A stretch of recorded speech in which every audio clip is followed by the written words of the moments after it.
Welcome to the Talking Toughness series of podcasts, where we examine the mental toughness concept with guests from a wide range of sectors, illustrating that our mental approach to what happens to us and around us matters for all of us. Our guests come from the worlds of business and public service, education, social mobility, sport, and health. They all share their experiences and their observations about the factors that have enabled them to survive and to thrive on their journey through life.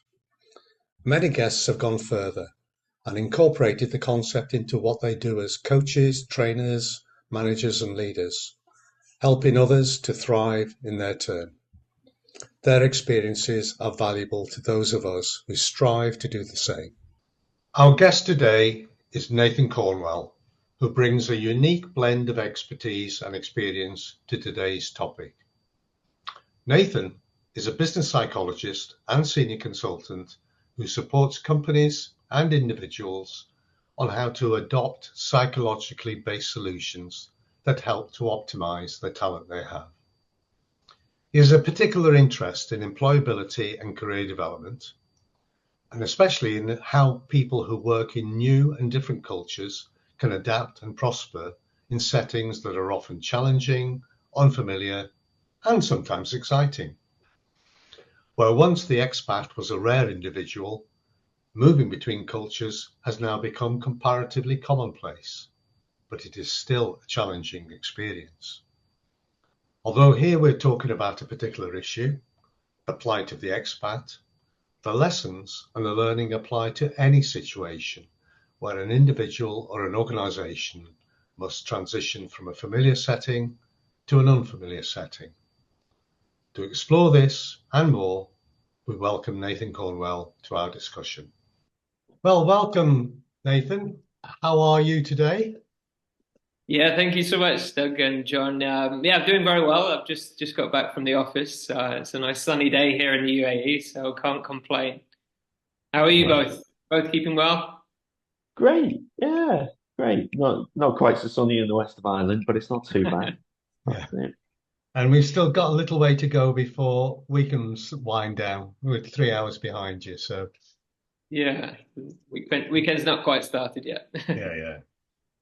So we're really thrilled to have you join us because you've got a couple of areas of expertise that are of interest to us generally, and I think a lot of our listeners will also be particularly interested in one of the areas that you've developed a considerable amount of expertise. So you've kind of quite a lot about employability, and we'll look at employability to start with, but you've also got experience with working overseas in quite different cultures. I mean, you're in the Middle East at the moment, but you've also spent quite a bit of time in China, and you've developed a lot of expertise about how to support people who move to either work or to live in different cultures.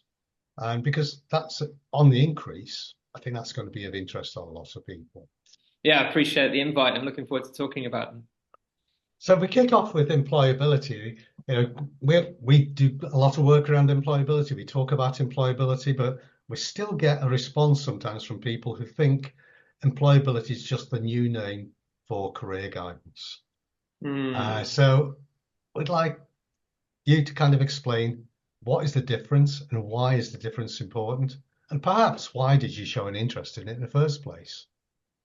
Yeah, two good questions. Let me rewind, I guess, to where I started to get an interest in employability in the first place. And I guess if I look at I've always been someone that's kind of career centric myself. I've always been interested in learning and developing.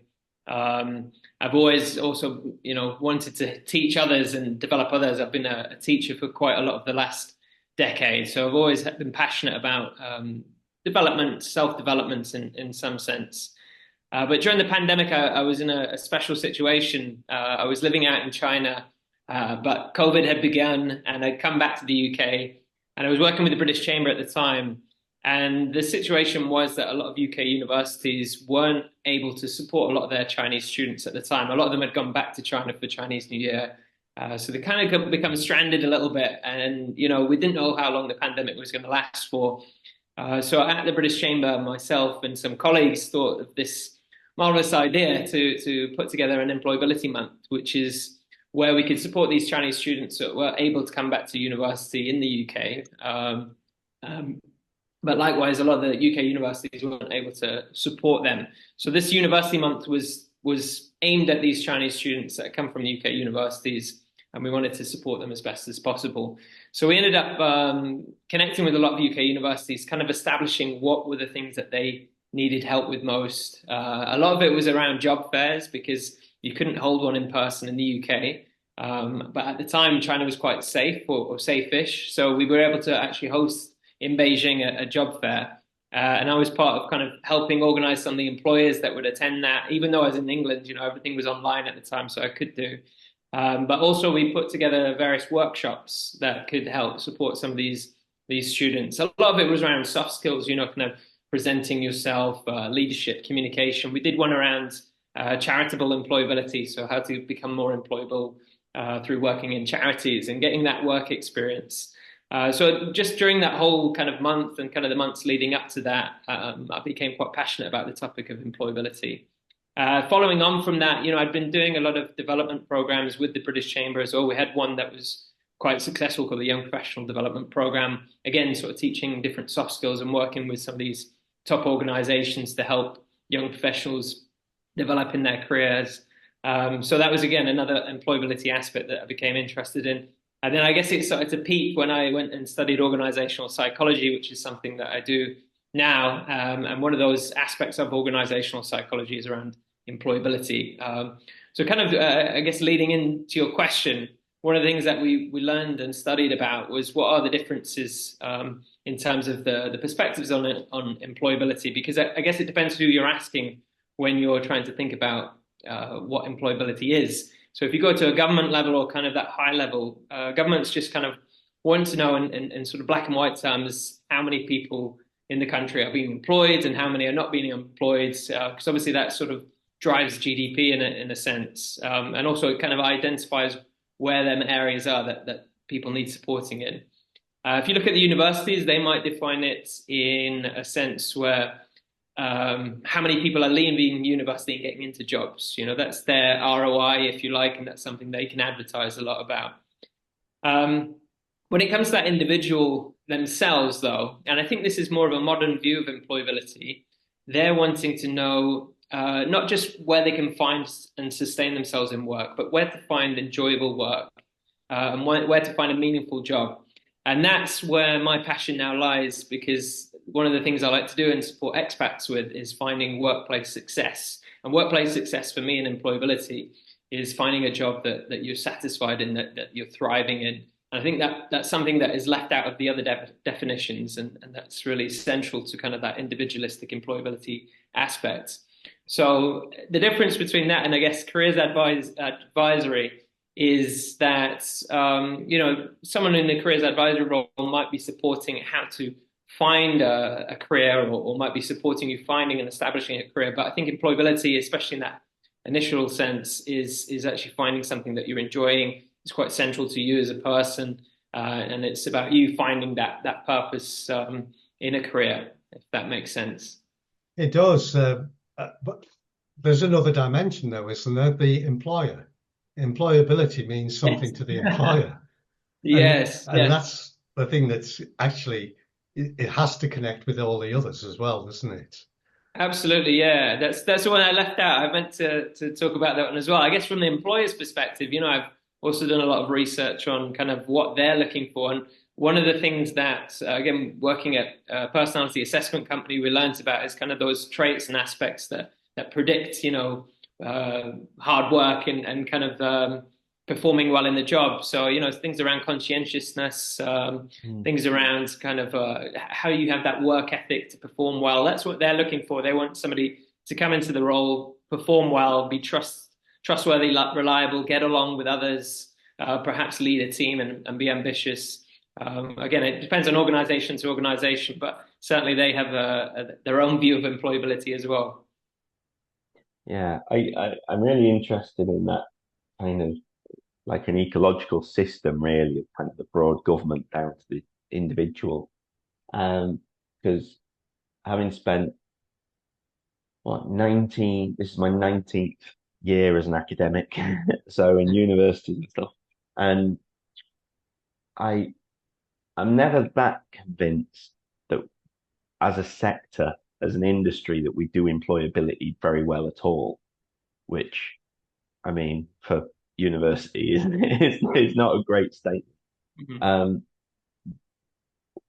And I think when I hear you articulate it there, I think it's because we we all get we get data come through like graduate destination surveys, and we kind of pay lip service to it because it's the only data we have. But I think we all think, yeah, but this tells us nothing about the quality of the work or the experience that they get in, if they feel content and like they're going somewhere.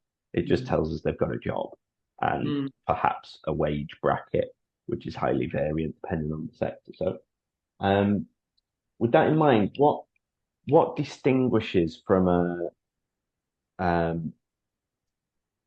sort of people who are offering employability skills? What distinguishes the kind of bog standard tick boxy stuff to something that's really valuable to the individual?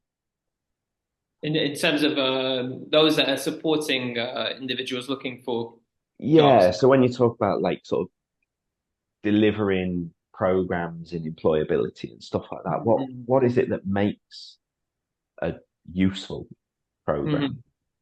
Yeah, that's a great question. I think, in my experience, and it depends on the institution that's providing the employability support, where they're at in the process. Because obviously, if you have more resources, more finances, more people to support people with careers, and also it depends how many people are coming to use your services. If you've got a huge population to kind of serve, you kind of restricted in that bespoke support. So I guess if we're looking at a sort of continuum, at one end of the scale, you've got kind of very generalized support for people's careers. That's more like your tick box. It's kind of supporting them, but on very generic type stuff, kind of be CV interview, this kind Yeah. of thing, maybe certain skills. And at the other end, you've got very bespoke services. They're the ones that can, if they've got the right resources behind them, can really help an individual on a one-to-one basis to elevate their careers. And I guess that ability to do that on a bespoke level can help connect that individual with something that might be more meaningful. Whereas again, going back to the other ends, you're not in that liberty. You don't have that time with a job seeker, or you don't have that time with somebody looking for work to really spend time understanding what their values are, what they're looking for in a job. And it's a bit more restrictive in that sense. So I guess, yeah, those are the two variations. And I guess when it comes to kind of upskilling and training, you want to get to a point where you can not necessarily have a one size fits all training. You want something that's a bit more bespoke to a certain set of people, for instance. If you can kind of tap into certain characteristics, if they're looking for a certain type of job, maybe you want to offer training that's specific to that job, that's going to really help them. So then it's kind of Yeah, a transition across into that bespoke aspect. yeah, I'm interested in that because you sort of tying in. Reading your profile, I can see you've experienced with sort of psychometric assessment and stuff like that. How does that tie in then to offering um, kind of some bespoke service? Is there value in that? Yeah, I mean, my experience is there's a lot of value, obviously, in psychometrics. If you can do kind of one-to-one kind of coaching off the back, because I think it starts with self-awareness, like sometimes, especially if I mean, I can relate to this when you're sort of straight out of university or even just straight out of school when you're quite young, you're still not sure of what career you want to go into. It takes a bit of experimenting, but I think a good place to start is sort of developing an understanding of yourself. And that's where psychometrics can play a really big part in just understanding what it is that you're naturally sort of wanting to do, or what do you have strengths in? What do you have areas that are not so strong in? How do you play to your strengths? How do you look at different aspects? If you're someone who's clearly an extrovert, maybe you know that yourself. I mean, extroversion is kind of an easy one to describe, but if that comes out on a psychometric profile, for example, then you know what type of work that you could be happier in and what you might want to look for. For me, I was quite low on conscientiousness, for example. So I've always known that, kind of being organized and quite planned is quite difficult, being very detailed. But that also gave me the awareness that that's something I need to work on, because in a job, maybe that'll come up and I need to make sure I've got that managed. So I think that really helps as well, an individual understand themselves a bit more and help them find a career that might be more meaningful, or be in touch with their individual selves. I don't know if you'd agree as well. No, I tell you, I absolutely would, because I wouldn't be particularly high in conscientiousness either. Yet I undertake a lot of work that would probably be beneficial to be high in conscientiousness. And I always think, I can't necessarily become more conscientious, but I can develop strategies to work around it. So I am good at managing stress. I don't really get overwhelmed too easy. So that means I can multitask quite well. So I might not be great at just sticking to one particular task for a long time because my mind starts wandering. But I am happy to do 5 things at once, so I can put it down and pick something else up. But so I'm still making progress to sort of make up for my lack of ability to be able to organize my time and judge that appropriately and concentrate and stick to a task and things like that. So yeah, I absolutely hear you on that, Nathan. Yeah. I think we're quite similar in that sense. It sounds like our profiles are quite similar. I think the other thing, in terms of psychometrics, I think one of the important ones is around that values piece, because understanding your personality is one aspect, but then also understanding that the inner values, the core values that you have, it can be quite important in terms of determining what kind of culture you might best suit. So, it could be something that's quite commercial. If that's something that you value, then you're going to fit well in that culture more than somebody who's perhaps less commercial. Another one could be around altruism. Thinking of some of the Hogan scales here, but like if you're quite an altruistic person, working in an organization culture that has that as part of its culture will be something that you'll fit well with. Yeah, and what a great segue into talking about a lot of the work that you do at the moment around that kind of culture and how people can fit into different cultures, because I can imagine the challenges, because even within the same city, you could move from one organization to another organization and it'd be a huge culture shift. So if you're moving halfway across the world to a different organization, then obviously that's amplified. So I'll start with like the most basic question, I suppose. So for people moving to a different country, what are the kind of key things that they might need support with to be able to sort of make that transition? Yeah, it's a great question. I'm always encouraging of people that are wanting to go and expose themselves to another culture, and it is different from going on holiday somewhere. You are living somewhere. I seem to remember, like, when I first got to China, it took me a little bit of time to get over kind of that initial couple of weeks where I realized I'm not on holiday here anymore. I'm actually here to live. And that's when culture shock really started to build up for me. It was quite a worrying experience, because you just the language was impossible to get on with. Trying to go to the restaurants and order what you wanted to eat was a struggle. I was living on Starbucks sandwiches for like the first couple of months just because I knew what it was and I could eat it and order it. So that was kind of the experience. But yeah, I've worked with quite a few clients, and obviously I've got my own experiences of living in different countries. I've kind of built this kind of framework for the kind of challenges you're likely to face. So I call it FLAIR. So bear with me while I sort of explain some of these aspects. But if you go with F is the financial aspect. So of course that's a big kind of thing, that's a challenge and a thing to be concerned about. A lot of these expat opportunities might come with different remuneration packages.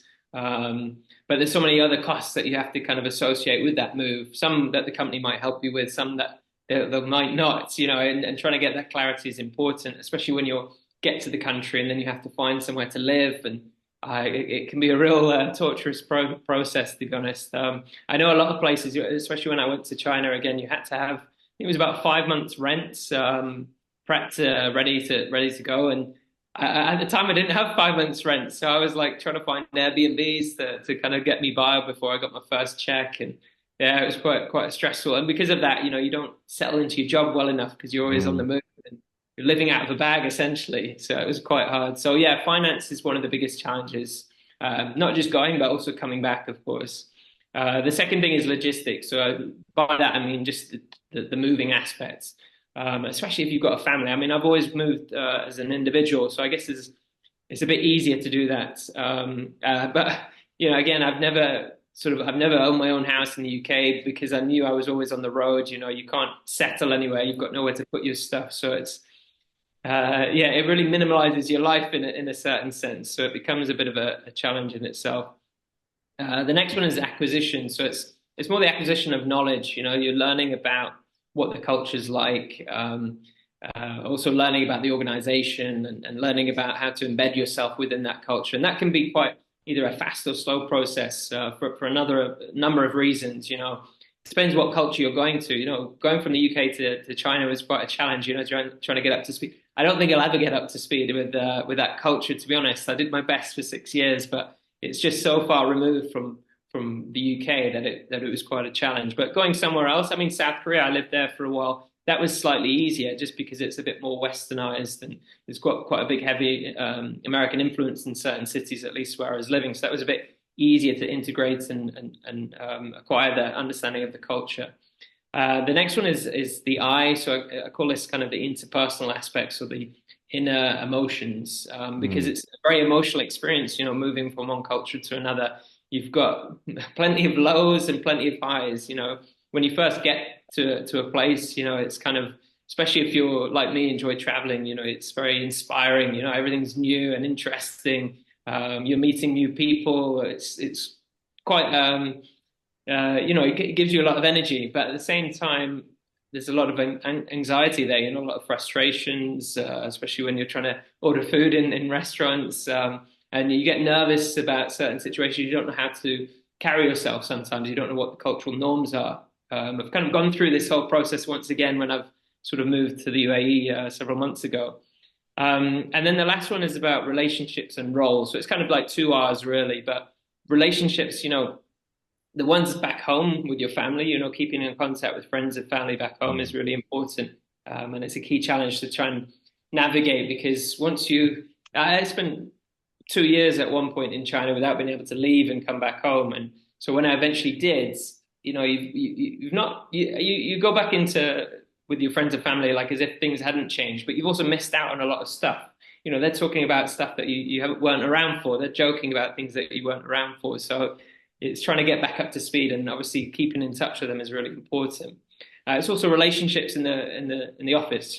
Working with people of different cultures can be a big challenge. Working with people you've never worked before, you have to learn and get along with them quite quickly, especially when you've just become an expat. And also that combines with the role. So getting up to speed with the role, I guess, is obviously fundamental to performing well. So it can be something you need to think about ahead of time or get some clarity around. And that's what one of the key services I provide is kind of supporting an individual going into a role and kind of understanding exactly how it works out, because it's not always clear. You kind of sometimes sold the dream when you're getting hired, and then when you get there, it's completely different to what you expected. Yeah. So that's another challenge. You can't just move straight back. It's not as sort of simple as that. So that's kind of how I broke the challenges down. I think I've covered most of the things that go on with those 5 letters. So yeah, I don't know if you could think of any more in your experiences as well. Well, no, I can. I'm really interested because, I mean, I've done a lot of traveling. I've not actually moved to another country, although I suppose if I added up all the time I've been in the United Arab Emirates, it would be more than a year, easily. But I'm interested in a bit of your flair. I don't want to disturb your mnemonic. It works really well. But there's kind of a J in there, and it's about judgment. Because my experience, going to the Middle East, first of all, you see these different practices and different aspects of culture, but you're often surprised by them because they're not what you're used to. And what I found is that I have traveled with people who are shocked and who are really upset by what they see, but you have to accept that's the way they they live. And because the big example that I always quote is inshallah. Nobody will ever do anything on time in the UAE. And if you're used to that, it can be really frustrating. And similarly in China, I'm sure you'll know, they do, if they make a promise, they deliver. They're standing in front of you with 1 minute to go, handing over what they promised to give you. And in China, there's also differences in culture, and you have to suspend that judgment, or at least somehow to be more accepting of other people and the way they want to live. And if you think about it, there's over 1 billion people in China. They're all working and living in a way that I'm not used to. Am I right, or are they right? There isn't a right or wrong in there, is there? Yeah. I've found something similar, if I've brought friends or my now wife to where I grew up in Grimsby, they can be pretty shocked. But for slightly different reasons. Yeah. So that's an idea. That's an interesting thought, bringing an Emirati to Grimsby. Yeah. But I do completely agree with your points. I think there's a number of things that I think is relevant to this. I think one of the things is different people are probably able to move abroad more easily than others. And I think, again, it comes down to sort of personality aspects.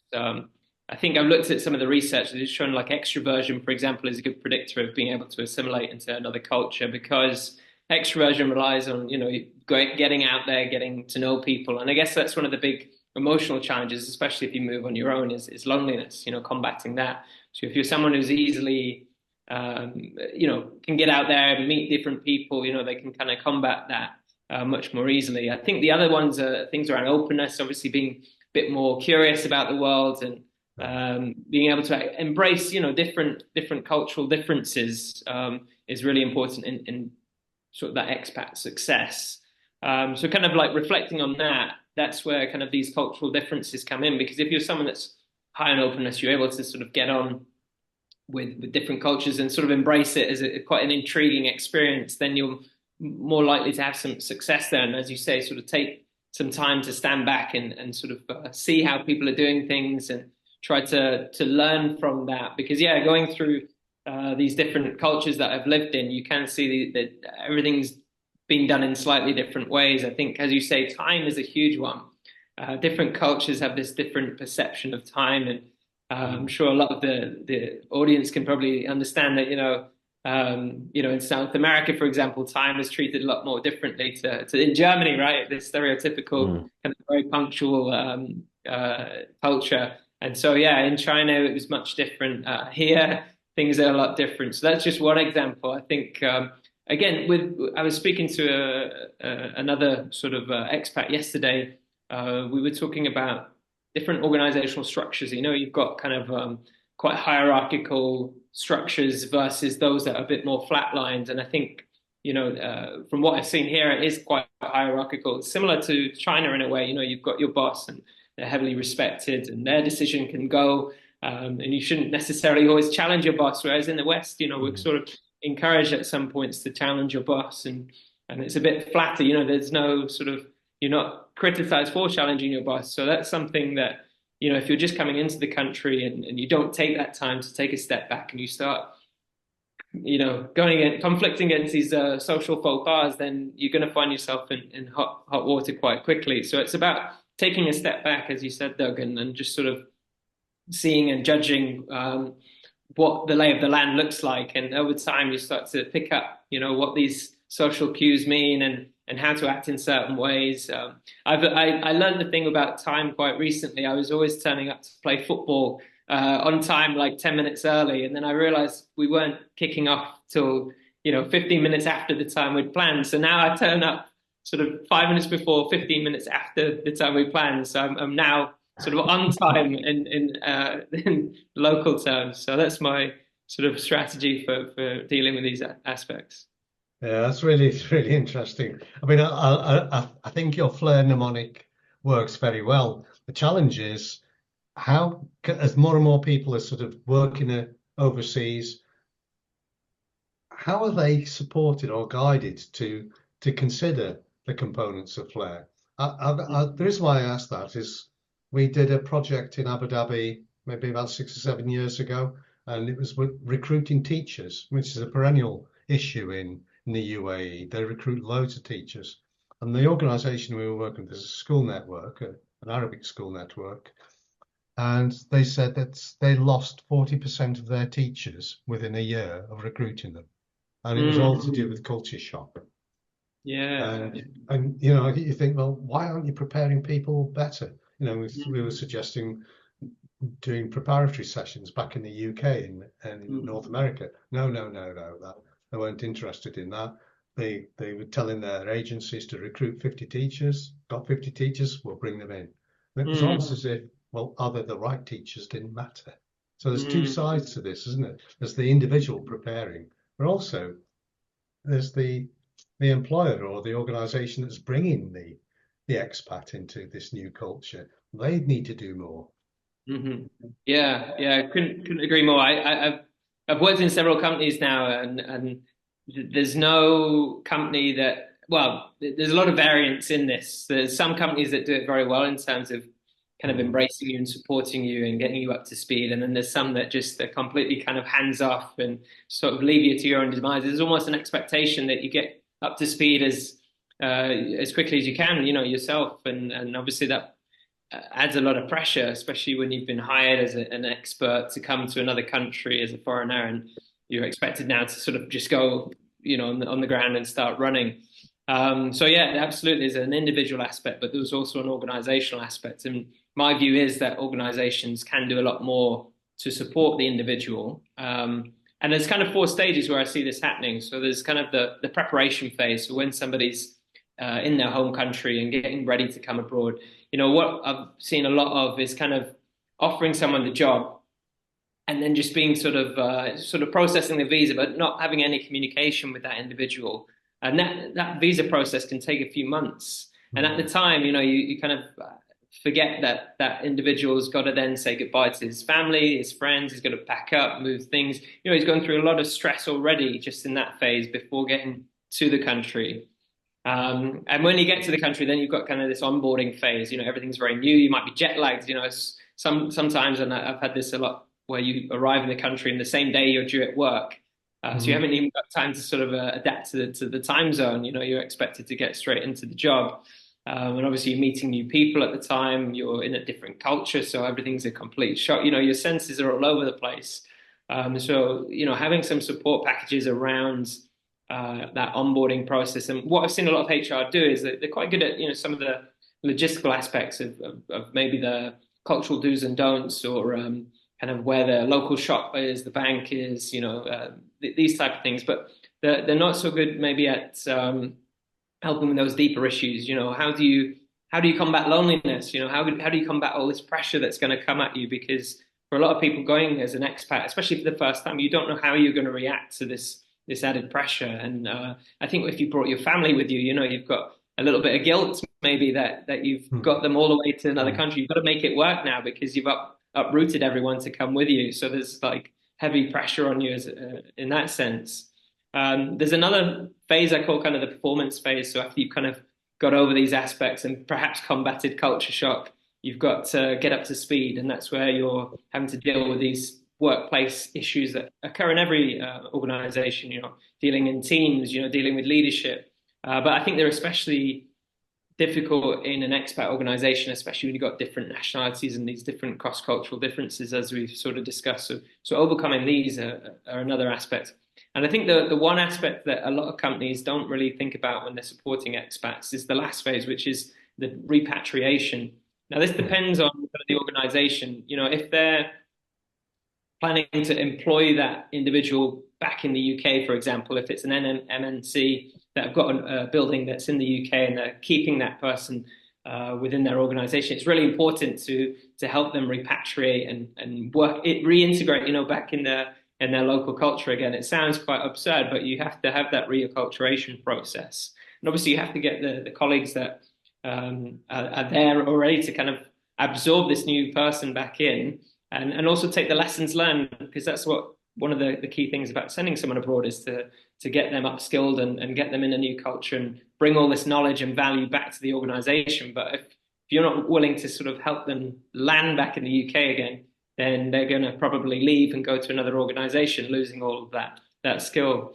I think for those organizations that are not planning to retain that hire, it's a reputation thing. So you need to kind of help them get back to their country, and they're likely to then tell other people. If you're in an oil company, for example, that needs to hire people on a regular basis, you rely on your old colleagues as kind of alumni to kind of recruit other people, send other people your way. So if you've kind of left them to their own demise and given them a bad taste after kind of 10 years or whatever of work, then that's not going to be helpful for your recruitment. You want to give them that good feeling as they're leaving the company. So they're kind of the 4 phases that I kind of think about when it comes to expat assignments and where companies can support their individuals.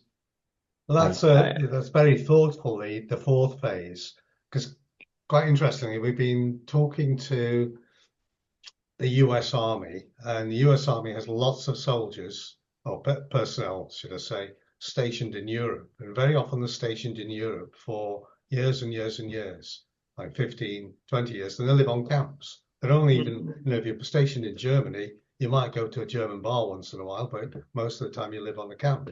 Everything's done for you. Even your visits to the dentist are scheduled. And what they were finding was that when they were sending people back to the States, it had been so long since they'd been in the States, they'd forgotten what it was like to live and just operate in the States. And they didn't even know how to go find a dentist, because everything had been sorted for them. And so they set up a center in Italy where it was like, before you get sent back, you go there for a kind of a conditioning kind of process. That's really interesting observation. But, it must be difficult for an organization to think about that. They're usually thinking, oh, I'm letting this person go. It's their problem about getting back. It's not my problem. Yeah, and I think that's it. It's about sort of recognizing that can benefit you. There is an ROI to ensuring that person sort of leaves your company in a good state and is well looked after going forward.